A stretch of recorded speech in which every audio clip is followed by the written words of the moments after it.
Go ahead.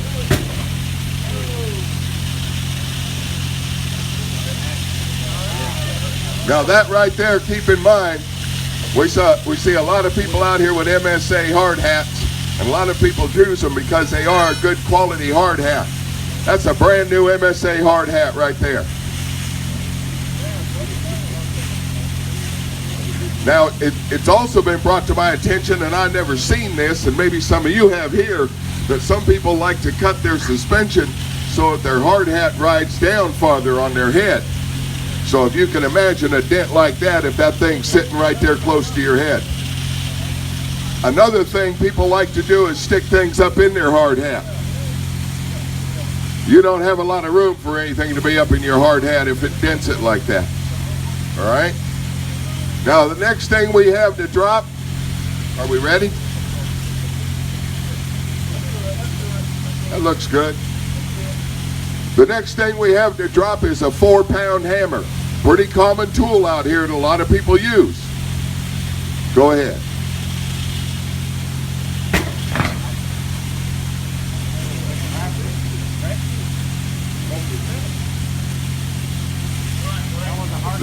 That might not have dented it quite as bad as the other, but I still don't want a 4-pound hammer dropping down on my head. All right?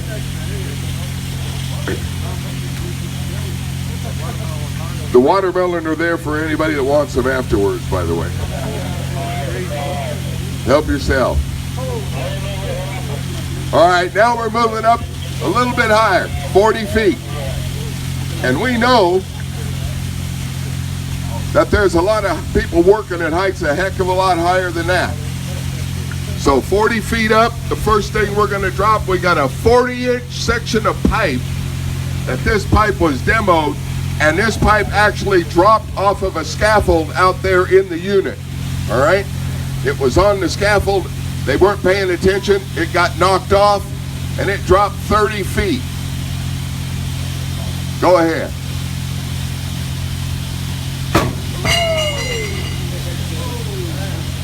And that's not even 30-inch or 40-inch. Somebody must have cut it down. So we're only talking about 12 to 14-inch piece of pipe. Again, if you had anything inside that hard hat, you'd be in trouble.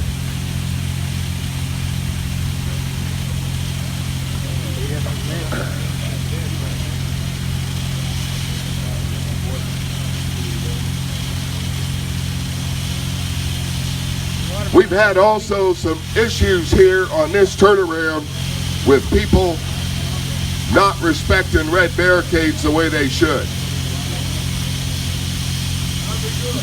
You go out there and you see a red barricade, and a lot of times you look up and there's scaffold builders there, and you say, well, they're passing material up, they got a handle, I'll just sneak through over here.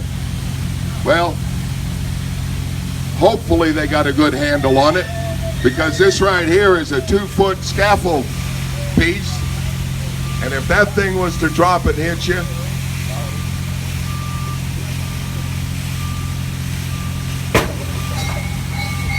you can see what that would do to you.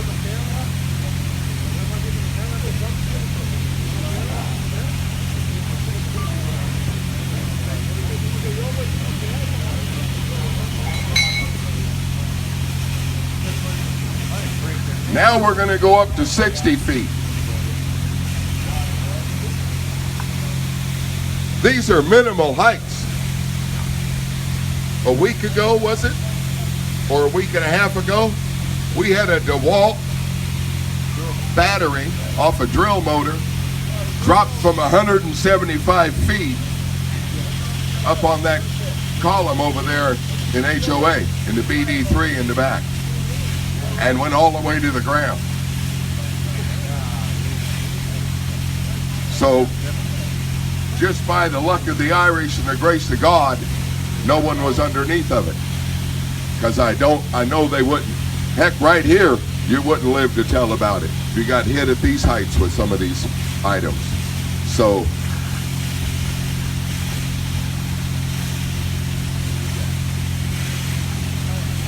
next thing we have now is a 60-inch not a 60 inch.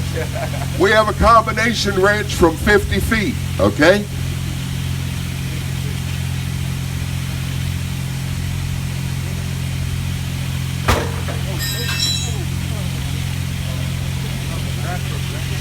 And that's not some of the big ones that are used out here. There's a whole heck of a lot of tools that are a lot bigger than that one that are being used out here.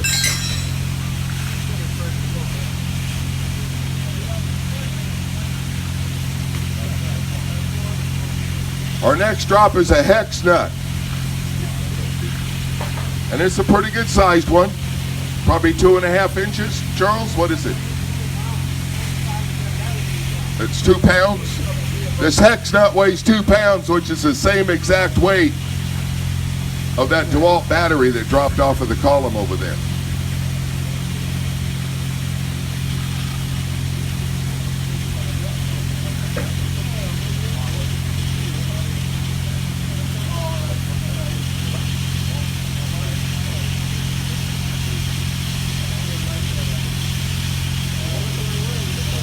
We got the right size hard hat for that melon, huh?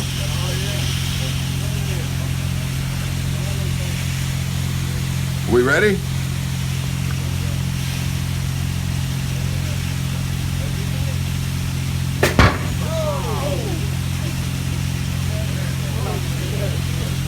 I'm afraid that guy didn't make it. All right? So now we've been sitting here talking about what's going to happen to you if you get hit with one of these items dropped at those heights or higher. But what I really want you to do is to look at it from the perspective of you're the one up there working, you're the one with that tool in your hand, and you're the one that's going to go home, and that guy down there might not go home because of you. Now that might sound kind of harsh, but you've got to live with that.